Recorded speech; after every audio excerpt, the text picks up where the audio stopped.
नमस्कार, आप देख रहे हैं HNN न्यूज में हूं आपके साथ है निशा मिश्रा। खबर की शुरुआत करें उससे पहले एक वीडियो देखते हैं।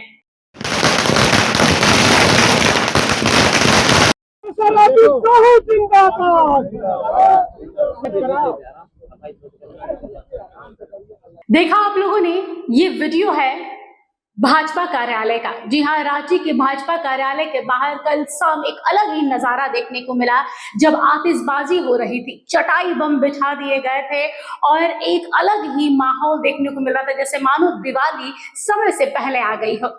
ये जो छोटी दिवाली मनाई गई है भाजपा कार्यालय के बाहर, वो सिर्फ इसलिए है क्योंकि भाजपा को उसका कार्यकारी अध्यक्ष मिला है। जी हाँ, झारखंड के भाजपा प्रदेश जो है उसके कार्यकारी अध्यक्ष बने हैं आदित्य साहू जी। आदित्य साहू को क्यों चुना गया है? दरअसल आदित्य साहू ओबीसी से आते हैं और एक बड़ी पैठ मानी जाती है राजनीति में, खासतौर पर झारखंड में ओबीसी की।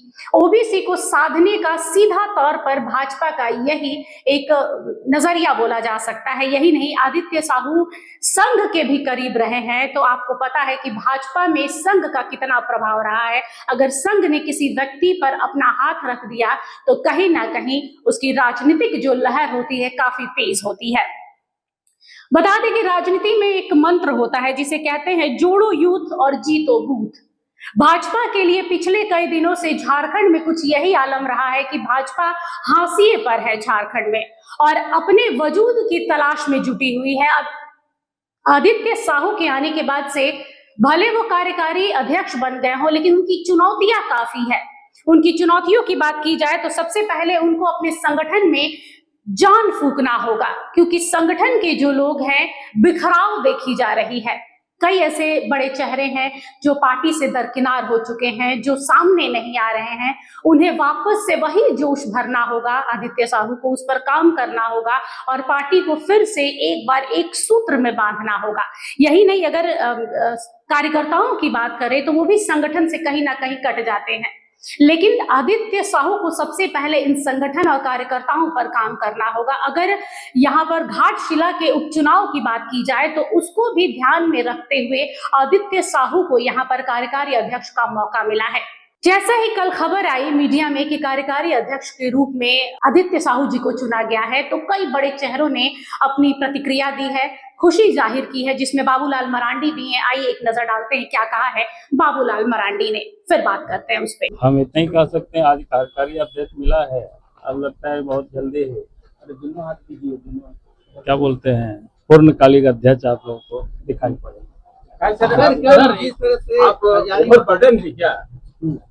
आपको लगता है कि नहीं जल्दी से अध्यक्ष मिल जाए?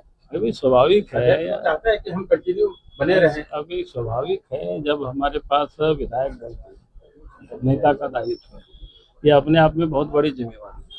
सर, आपके राष्ट्रीय अध्यक्ष इतने लंबे समय से चले आ रहे हैं, मंत्री हैं, तो वहाँ भी होगा, नया समय आ रहा है, काहे चिंता कर रहे हो। पार्टी अपना प्रोसेस में विचार मंथन करती है, फिर काम करती है। आदित्य साहू जी से क्या अपेक्षा रख रहे हैं आप पार्टी के? बिल्कुल संगठन और मजबूत होगा और आगे बढ़ेगा।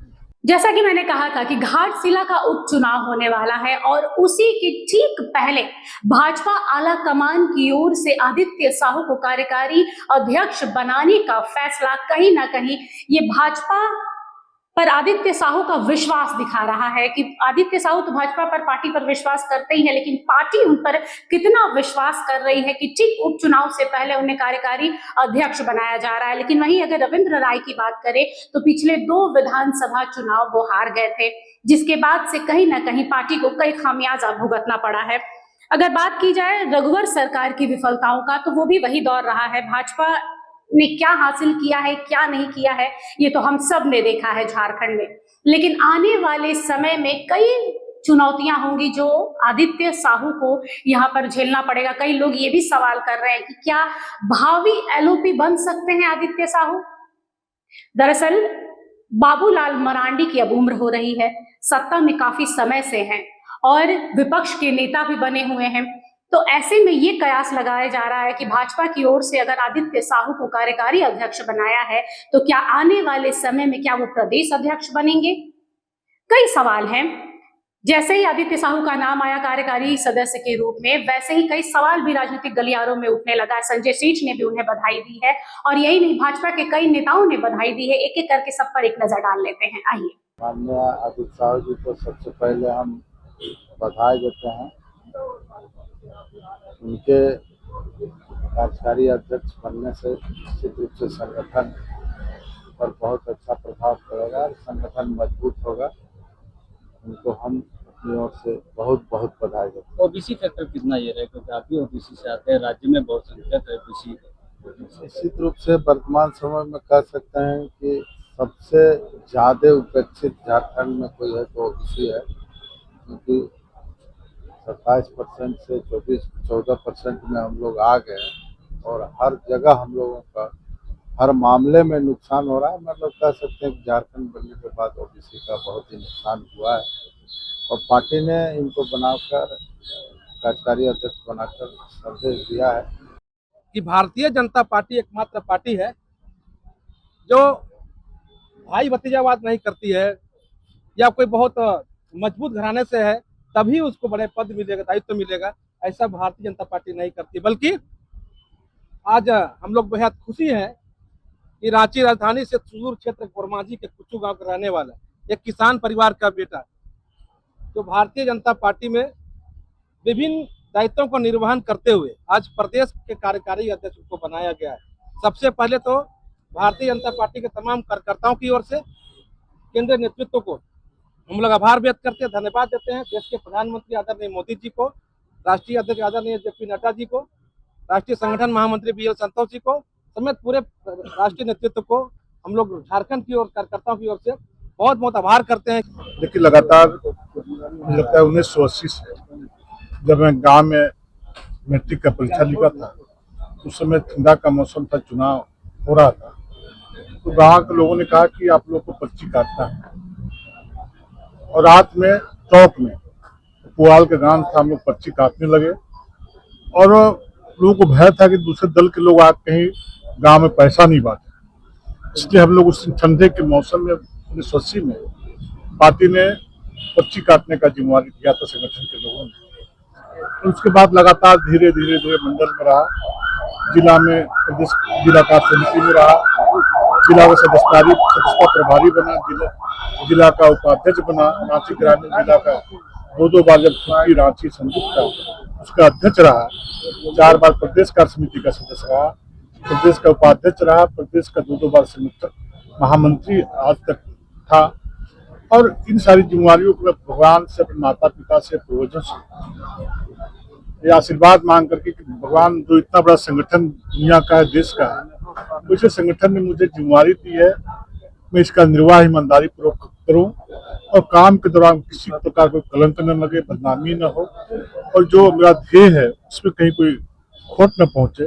सेवा के भाव से गांव से काम करते करते आज आपके बीच खड़ा हूं और हम जैसे गांव का कार्यकर्ता आज भी गांव के घर में बैठा हुआ था, क्योंकि मेरा शहर में कोई घर नहीं है। उसी गांव में सूचना मिली राष्ट्रीय संगठन महामंत्री आदरणीय बीएल संतोष जी के द्वारा कि आपको जिम्मेवारी दी गई है, इसका निर्वाह आप करेंगे, बढ़िया से इस पार्टी को आगे बढ़ाएंगे। तो निश्चित रूप से मैं सभी लोगों को भरोसा दिलाता हूँ कि जैसे अब तक जितना जो मेरा ध्येय है, उद्देश्य संगठन में काम करना, संगठन की गति देना, उसी भाव के साथ जो भी दायित्व रहा काम किया, आगे भी अपने जीवन का एक एक कर्म, एक एक क्षण, एक एक पल संगठन को समर्पित रहेगा। लाखों कार्यकर्ताओं के साथ, कार्यकर्ता के भाव से निश्चित रूप से संगठन के काम को, राज्य के हित को, देश के हित को सामने रखकर काम करना। तो देखा आप लोगों ने, ये भाजपा के वो लोग थे जिन्होंने हार्दिक बधाई दी है आदित्य साहू को। अंत में यही कहना चाहूंगी कि उन्हें ऐसे समय में मौका मिला है जब भाजपा को अपने अस्तित्व की तलाश है। एक बार फिर से झारखंड में अगर सत्ता में काबिज होना है, जेएमएम से लड़ना है, सरकार से लड़कर अगर अपनी पहचान बनानी है, तो आदित्य साहू को एक मजबूत पिलर की तरह काम करना होगा। तभी पार्टी ने उन पर भरोसा जताया है और बूथ तक पहुंचने के लिए यूथ का सहारा लेना पड़ेगा, बहुत जरूरी है। क्योंकि यूथ, अगर हम इतिहास उठाकर देखें राजनीति का ना, तो अगर जिसके साथ यूथ जुड़ा हुआ है ना, यकीन मानिए वो सरकार बनाने में सबसे अधिक मजबूत और अहम रोल निभाती है पार्टी। और यहाँ भी आदित्य जी को वही करना होगा कि यूथ को किसी तरीके से साझना है। यही नहीं, झारखंड की बात करें तो यहाँ पे महिलाएं भी काफी संख्या में हैं। ऐसा माना जाता है कि करीब करीब 50-50 वाला दौर चल रहा है कि महिलाएं भी 50% हैं। तो उन महिलाओं को भी सशक्त बनाने के लिए आदित्य साहू को बहुत आगे काम करना पड़ेगा। महिलाओं को बतानी होगी कि उनकी पहचान क्या है, भाजपा में उनका रोल क्या है, तब जाकर एक सशक्त सरकार बन पाएगी, सत्ता में आने के लिए आ पाएंगे। फिलहाल के लिए बस इतना ही। देखते रहिए HNN न्यूज। नमस्कार। अगर आपको हमारा ये वीडियो अच्छा लगा तो इसे लाइक करें, शेयर करें और हाँ, सब्सक्राइब करना ना भूलें।